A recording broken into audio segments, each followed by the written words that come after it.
ছোট জামাইয়ের জন্য এই নতুন ধুতিটা কিনেছি, এটা দিয়ে আয় ওকে। বড় জামাইয়ের জন্য তোর বাবা একটা লুঙ্গি সেদিনকে এমন পা দিয়েছে, ফেটে গেছে পুরো, ওই লুঙ্গিটা ওকে দিয়ে দে।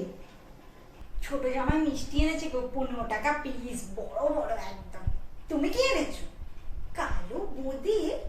ছোট জামাই এক পিস না, এইরকম বললে হয় না বাবা, তুমি কিচ্ছু খেতে চাও না, এক পিস তোমাকে নিতেই হবে খাসির মাংসটা। আমাকে এক পিস দেবে? তুমি কত খাবা?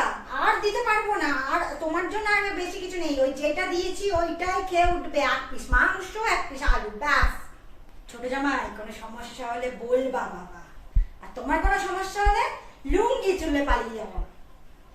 বাবা তুমি এখানে দাঁড়িয়ে বিড়ি খাচ্ছ কেন গো? বাবা কি গন্ধ, বক বক করে, যাও তো, বেরিয়ে যাও এখান থেকে।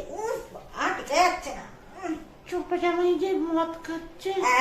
এই ওটাকে হুইস্কি বলে, তোর বাবাকেও একটু দিয়েছিল। এখন দেখ তোর বাবা কেমন করছে না।